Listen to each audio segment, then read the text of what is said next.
수익률이 대략 얼마 정도까지 나왔을까요? 자연이 주는 쉼 속으로 Refresh your life.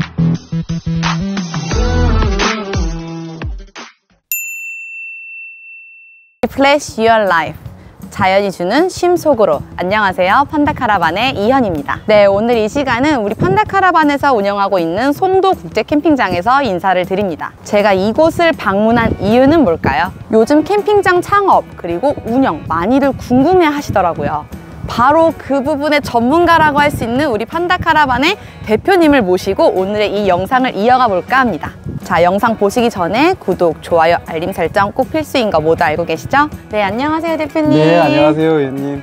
네, 오늘은 저희가 또 우리 판다카라반에서 운영을 하고 있는 송도 국제 캠핑장에서 또 캠핑장에 관련된 시간을 또 준비를 했습니다. 네, 오늘 유익한 시간 될 수 있도록 최선을 다하겠습니다. 오늘의 콘텐츠 주제는요, 캠핑장 창업부터 운영까지라는 거 기억해 주시고 시청해 주세요. 자, 일단 캠핑장을 창업을 하려면 가장 중요한 넓은 땅이 필요하겠죠? 땅 필요하죠. 캠핑장 부지 굉장히 중요한데요. 부지를 선정하는데 몇 가지 조건 또는 기준이 있는 것 같아요. 뭐냐면 내가 그냥 이거 오너용으로 사는 게 아니라 이제 사업용으로 캠핑장 부지를 선정을 해야 되기 때문에 여기에서 캠핑장을 차렸을 때 수익이 되느냐, 손님이 찾아올 수 있느냐 없느냐, 또 이거는 그 전에 캠핑장으로서 가능한 부지냐, 이런 부분들 굉장히 중요할 것 같아요. 좀 이따 또 설명드릴게요. 제가 지금 영상을 시작하기 앞서서 제가 듣기로는 우리 대표님께서 그 캠핑장 협회에 관련된 일을 또 같이 경험을 하고 계시다고 들었어요. 네. 그 사단법인 대한캠핑장협회라고 있고요. 어디 산하냐면 문화체육관광부 산하예요. 그 산하에 문화체육관광부에 소속되어 있는 대한캠핑장협회에 캠핑산업위원장직을 겸직을 하고 있습니다. 네. 그리고 또 대학교에서 강의도 진행하시는 걸로 알고 있어요. 네. 동서울대학교에서 지금 7기까지 진행을 했죠. 캠핑장, 야영장 창업자 과정 반기에 1년에 2번 하거든요. 1기부터 7기까지 연속해서 동서울대학교에서 강의를 진행하고 있습니다.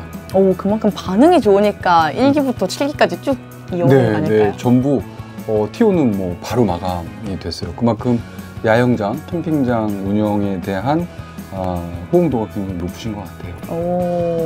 부지 선정이 정말 중요하다고 말씀을 해주셨는데요. 그 허가사항부터 좀 말씀해 주시죠. 우리가 어떤 부지를 매입을 하잖아요. 나는 이거 캠핑장 할 거예요.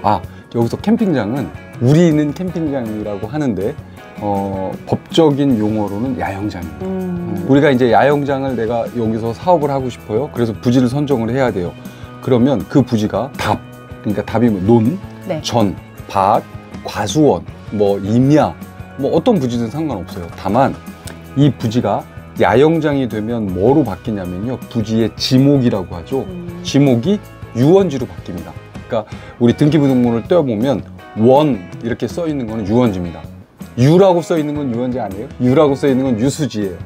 유수지, 이렇게 물에 잠겨 있는 땅이라는 뜻이죠. 그래갖고 유원지는 원 이렇게 써져 있어요. 도로는 도, 대지는 대, 노는 답, 이런 식으로 써져 있잖아요. 그래갖고 야영장으로 바뀌면 유원지로 바뀌어요. 그럼 내 땅이, 내가 매입을 하려고 하는 땅 또는 내가 소유하고 있는 이 땅이 유원지로 변경이 가능한 부지냐, 이거를 좀 봐야 돼요. 그래서 인허가사항을 맡아야 되는데요. 이걸 다 설명하기에는 되게 길거든요. 그래서 우리가 그 야영장 창업하는 과정에 대해서 특강을 준비하고 있죠. 맞나요? 네, 맞습니다. 그러면 한 달에 한 번 정도 특강을 저희가 할 예정이거든요. 우리 채널을 통해서 다시 한번 홍보를 해드릴 건데요. 굉장히 많은 그 허가 절차를 거쳐야 돼요. 그 중에 제일 큰 게 뭐냐면 도시계획 심의를 거쳐요. 이거 굉장히 큰 거거든요. 그러니까 도시계획 심의를 지자체에서 심의를 해요. 그러니까 이게 야영장으로서 가능하지 않아, 이거를 심의를 하는데, 그때 하는 심의는 심의위원들은 지자체 공무원이 아니고요, 외부 요인들이에요. 대학교 교수님, 무슨 환경위원회 위원장님, 이런 외부 요인들이 오셔서 그 심의를 하거든요. 보통은 7명에서 9명이 심의를 하세요. 그때 그 심의가 통과가 돼야 돼요. 근데 도시계획 심의는 한 달에 한 번 있어요. 그러니까 그 한 달에 한 번의 심의를 내가 통과를 못 하잖아요. 그럼 그 다음 달에 또 심의를 얻어야 돼요. 그래서 처음 심의할 때 완벽하게 준비를 하시고 그 심의 접수를 하시는 게 굉장히 중요할 것 같습니다. 심의 과정은 들었고 제가 지금 개인적인 질문 한 가지가 있어요. 네. 대표님 컨설팅을 통해서 창업을 정말 많이 하신 걸로 알고 있는데요. 수익률이 대략 얼마 정도까지 나왔을까요? 그 굉장히 중요한 질문이잖아요. 사업은 어쨌든 극대 이윤을 추구하고 추구한 이윤을 사회로 환원하는 게 우리가 사회 시간에 배운 일인데요. 극대 이윤을 갖고 와야 되는데 캠핑장, 야영장은 그게 정말 커요. 무슨 말씀이냐면 우리 이현님이 말씀하신 거는 수익률이라고 했지만 네. 정확한 표현은 영업이익률이거든요. 내가 이 영업을 했을 때 지출 다 하고 판관비라고 하죠. 그 판관비 지출 다 하고 내가 얼마의 몇 프로의 이익률을 볼 수 있어. 이게 굉장히 중요하거든요. 네. 두 번째 중요한 게 투자 대비 수익률입니다. 내가 투자를 했을 때 투자한 금액을 얼마만큼 1년에 몇 프로를 뽑을 수 있어. 이게 투자 대비 수익률, ROI죠. 이 두 가지가 굉장히 중요한데요. 영업이익률 물어보셨으니까 말씀을 드리면 야영장은 영업이익률이 부지의 임대료나 부지에 들어가는 거 빼고, 그러니까 내가 임대를 내거나 내 땅에서 운영을 하더라도 임대를 줬을 때 이 정도는 남아야 돼라는 목표치가 있잖아요. 그거 네. 빼고 그냥 임대료의 부지에 대한 임대료 빼고는 정말 놀라실 거예요. 영업이익률이 60%입니다. 엄청나죠. 우리가 보통 F&B, 식당 이런 데가 보통 영업이익률이 12%? 많으면 정말 많으면 한 18% 이렇게 되잖아요. 근데 이거는 고부가가치 산업이에요. 제가 알기로는 게임 산업이 80%, 컨텐츠 제작이 50%인데 야영장은 그 중간 정도 되는 셈이네요. 그렇죠. 그런데 한 가지 또 장점은 게임 산업은 사실은 80%의 영업이익을 내기 위해서는 내가 영업이익을 내기 위해서 실패하는 경우의 수도 되게 많잖아요. 그러니까 캠핑장, 야영장은 그렇지는 않아요. 일단은 부동산을 내가 가지고 있고요. 또 캠핑 인구, 그러니까 한국의 캠핑 인구가 많이 보면 700만 명, 적게 봐도 600만 명 정도를 보고 있거든요. 그러니까 600만 명의 고객이 이미 확보되어 있는 상태의 마켓, 시장이라는 거거든요. 그래서 야영장을 해서 나는 망했어 라고 하시는 분은 글쎄요, 제 주변에서는 보지는 못했어요. 그럼 수익률은 60%인데 지출에 대한 구조는 또 어떻게 될까요? 그렇죠. 그 영업이익률을 하려면 지출이 어떤 게 많이 발생하는 걸 봐야 되잖아요. 그 제일 큰 야영장에서 제일 큰 지출은 인건비입니다. 텐트 야영, 그 다음에 뭐 글램핑, 그 다음에 카라반, 이렇게 캠핑장의 종류는 몇 가지가 있잖아요. 또 이것을 복합해서 만드는 경우도 있죠. 맞아요. 맞아요. 그래서 일반 텐트 같은 경우는 50사이트가 제일 보편화요. 그러니까 제일 많아요. 그러니까 50사이트 데크가 또는 쇠석이, 그러니까 내가 텐트를 칠 수 있는 공간이 50개 정도 있는 게 제일 많고요.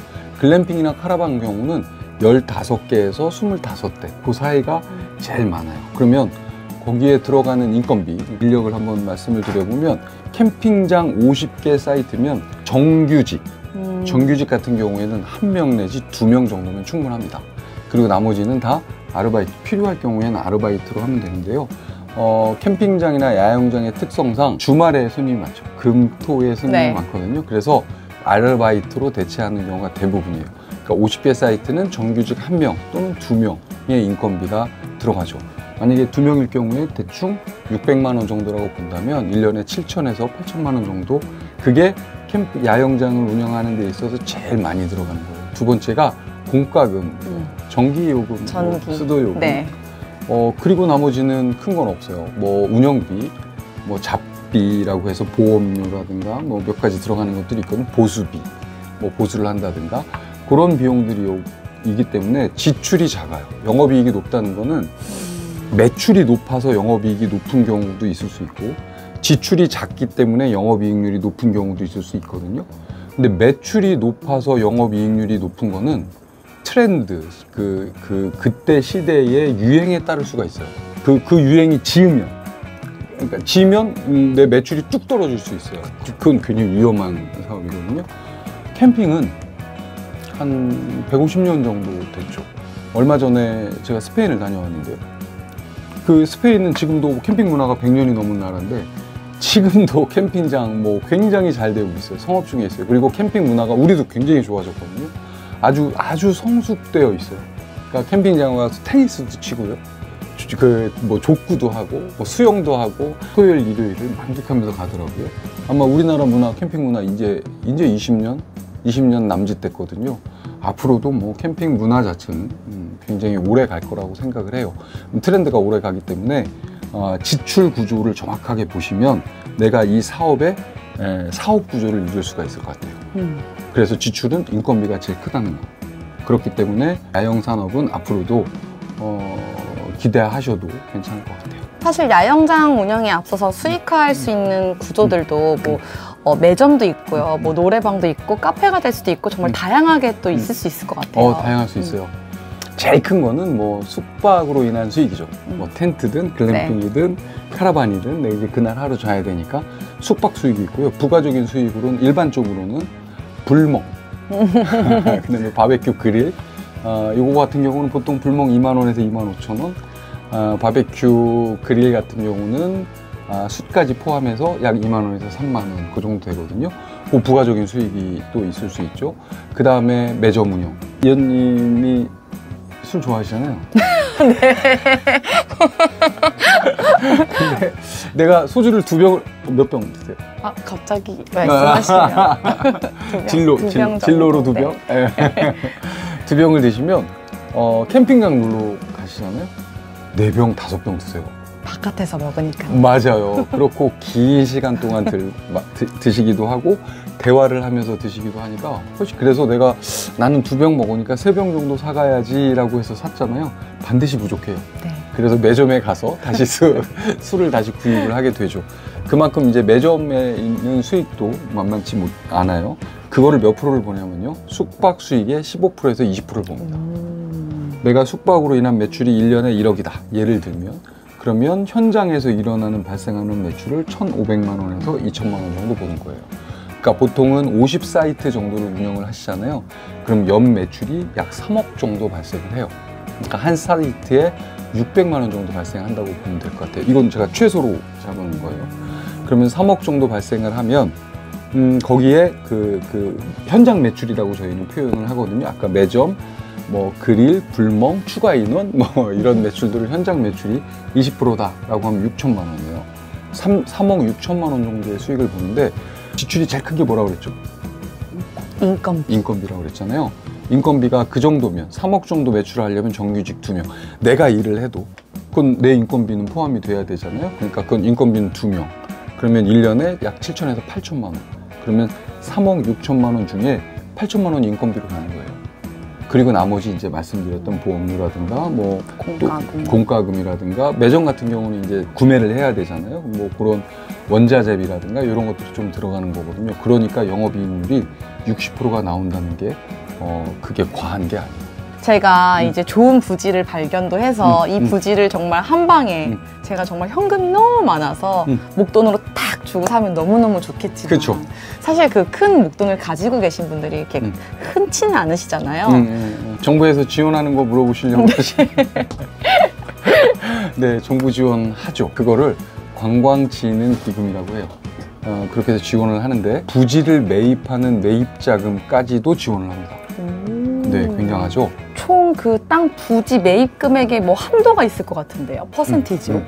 관광진흥기금은 한 개의 사이트당 최대 맥시멈 150억 원까지 가능해요. 굉장히 많죠. 한 사업자당 150억 원이요? 네. 최대 50억 원까지 와. 지원이 가능해요. 그리고 이자율이 되게 궁금하지 않으세요? 설마 1%대는 아니겠죠? 그 설마가 사람을 잡았습니다. 진짜?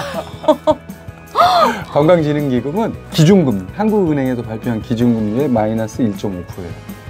그러니까 내가 한국은행에서 아마 이번에 2.5% 기준금리 2.7%인가 발표한 걸로 알고 있어요. 마이너스 1.5니까 내 금리는 1.2%부터 시작을 해요. 와. 대단하죠. 근데 다 1.2%냐? 그렇진 않아요. 신용도라든가 이제 몇 가지를 좀 검토는 은행에서 하는데 그래도 2%는 넘지 않습니다. 그러면 혹시 이것도 지자체별로 조금씩 다 다를까요? 지자체 관광공사에서 하는 지자체별의 관광진흥기금이 별도로 있어요. 지금 제가 말씀드린 거는 문화체육관광부, 우리나라 정부에서 하는 관광진흥기금을 말씀을 드리는 거거든요. 그러니까 이거는 전국이 다 통일해요. 근데 이제 전라남도에서 하는 우리 관광진흥기금은 이렇게 해요 라고 하는 거는 전라남도의 관광 예산을 갖고 하는 거예요. 그건 별도. 네, 제가 지금 말씀드린 거는 정부에서 하는. 한마디로 쉽게 설명하면 정부에서 하는 거 하나, 지자체에서 하는 거 하나. 그럼 두 가지 다 받을 수도 있다라는 거네요? 그 소주만 욕심이 있으신 줄 알았더니 욕심이 많으시. 두 가지 다 못 받습니다. 하나만. 네. 중에 택일을 해야 되는 거고요. 그래서 내 사업지가 좀 크면 정부에서 하는 관광진흥기금을 받고요. 조금 작거나 빨리 해야 되는 경우에는 지자체에서 하는 진흥기금을 받기도 해요. 정부에서 하는 관광진흥기금은 상환 조건도 굉장히 좋아요. 그러니까 4년 동안 거치하고요. 5년 동안 원리금 분납으로 갚아요. 그러니까 4년 동안은 예를 들어서 지금 이자 1.5%, 내가 관광진흥기금으로 10억을 받잖아요. 그러면 1년에 이자를 얼마 내요? 1,500만 원. 그러니까 한 달에 이자를 약 120만 원 정도 낸다고 보시면 될 것 같아요. 저희가 이제 부지도 선정을 해서 이제 정말 야영장을 딱딱하니 만들었는데 손님 유치를 또 해야 되잖아요. 그렇죠. 이제 정말 영업이익 수익을 만들려면 그럼 광고를 할 때 어떻게 해야 될까요? 이 굉장히 중요한 마케팅 광고, 이거는 참 캠핑장, 야영장에서 되게 중요한 거예요. 아까 인건비가 제일 많이 나간다고 했잖아요. 그 다음 두 번째로 많이 나가는 포지션이 광고비예요. 근데 광고비는 크게 두 가지로 나뉠 수가 있는데요. 홍보비가 있을 수 있고, 그 다음에 예약하는 고객분들이 들어오셔서 예약을 해야 되잖아요. 예약, 대행, 수수료가 있을 수 있어요. 이렇게 크게 보면 두 가지로 나뉠 수가 있는데요.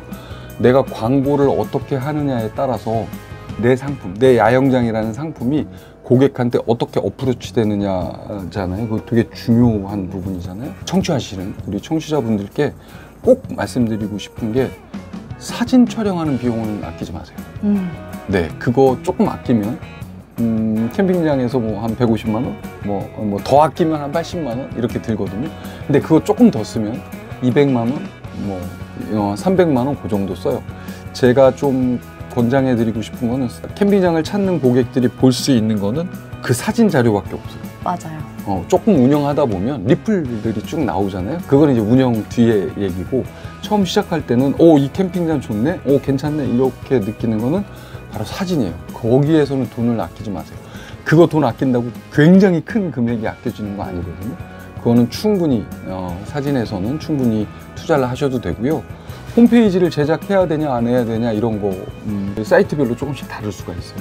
또 광고를 어디다 어떻게 해야 되느냐, 그것도 굉장히 많은 광고의 포지션이 있어요. 우리가 흔히 아는 바이럴 마케팅, 인스타그램 그런 것도 있겠지만, 키워드 광고 여러 가지, 그 다음에 소상공인용 광고가 따로 있어요. 이거 굉장히 저렴하거든요. 그러니까 이런 걸 한다든가, 그런 팁들은 나중에 저희가 그 창업자 과정, 그 송도 국제 캠핑장에서 여러분을 모셔서 잠깐 안내를 해드릴 때 그때 조금 더 디테일하게 해드리도록 하겠습니다. 그래서 저희 정보를 빠르게 듣고 싶은 분들은 구독, 좋아요, 알람 설정 꼭 해주셔야 됩니다. 꼭 해주셔야 돼요. 네.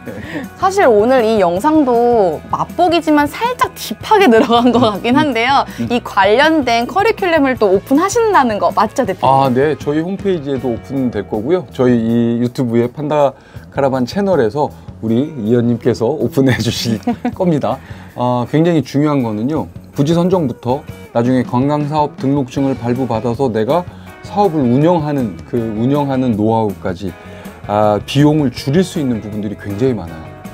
토목공사, 그 다음에 인허가 하는 접수하는 부분, 아까 광고 부분, 그 다음에 운영할 때 직원들을 어떻게 쓰고 동선은 어떻게 갖고 가야 되냐는 부분, 정말 굉장히 많거든요. 디테일하게 저희가 그 과정에서 안내해 드리도록 하겠습니다. 저희 캠핑장 관련 교육 소식도 홈페이지를 통해서 꼭 참고해 주세요. 그럼 전 지금까지 판다카라반의 이현, 남지훈이었습니다. 감사합니다.